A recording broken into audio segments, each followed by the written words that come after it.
হাদিস শরীফের অর্থ হযরত আবু সাঈদ খুদরি রাদিয়াল্লাহু তাআলা আনহু বলেন, হযরত উসাইদ ইবনে হুযাইর রাদিয়াল্লাহু তাআলা আনহু এক রাত্রে আপন ঘরের ভিতর কুরআন শরীফ পড়িতেছিলেন। হঠাৎ তাহার গুলি লাফাইতে লাগিল। তিনি আরো পড়িলেন, সেই গুলি আরো লাফাইতে লাগিল। তিনি যতই পড়েন গুলি ততই লাফাইতে থাকে। হযরত উসাইদ রাদিয়াল্লাহু তাআলা আনহু বলেন, আমার আশঙ্কা হইল যে গুলি আমার ছেলে ইয়াহইয়াকে, যে সেখানে নিকটেই ছিল, পদাঘাতে শেষ করিয়া না দে। অতএব আমি গুলির নিকট যাইয়া দাঁড়াইয়া গেলাম। এমন সময় দেখিলাম যে আমার মাথার উপর মেঘের ন্যায় কোনো জিনিস, যাহার ভিতর চেরাগের ন্যায় উজ্জ্বল কিছু জিনিস রহিয়াছে। অতঃপর সেই মেঘের ন্যায় জিনিসটি শূন্যে উঠিয়া যাইতে লাগিল। অবশেষে আমার দৃষ্টি হইতে অদৃশ্য হইয়া গেল।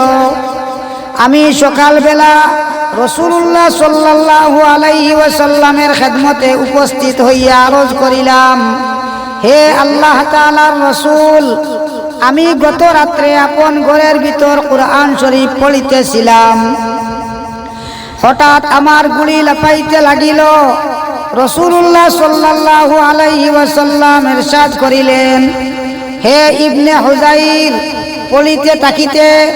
তিনি আরজ করিলেন, আমি পড়িতেছিলাম। তখন গুলি আবার লাফিয়া উঠিল।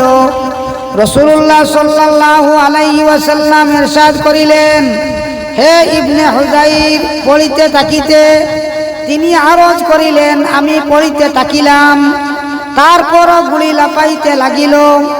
তিনি ইরশাদ করিলেন, হে ইবনে হুযাইর, পড়িতে থাকিতে। তিনি আরজ করিলেন, তারপর আমি উঠিয়া গেলাম, কারণ আমার ছেলে ইয়াহইয়া গুলির নিকটেই ছিল। আমার আশঙ্কা হইল যে গুলি ইয়াহইয়াকে পদাঘাতে না শেষ করিয়া দে।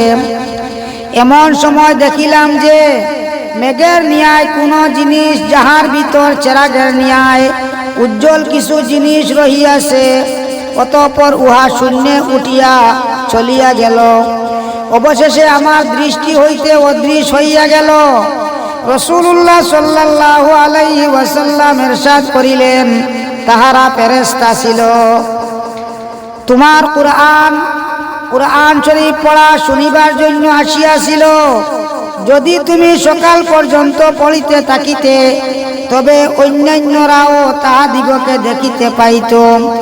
সেই ফেরেশতাগণ তাহাদের নিকট হইতে আত্মগোপন করিত না। সুবহানাল্লাহ। আল্লাহ পাক পরওয়ারদিগার আলমে আমরারে বেশি বেশি তিলাওয়াত করার তৌফিক দেখবা। আমিন।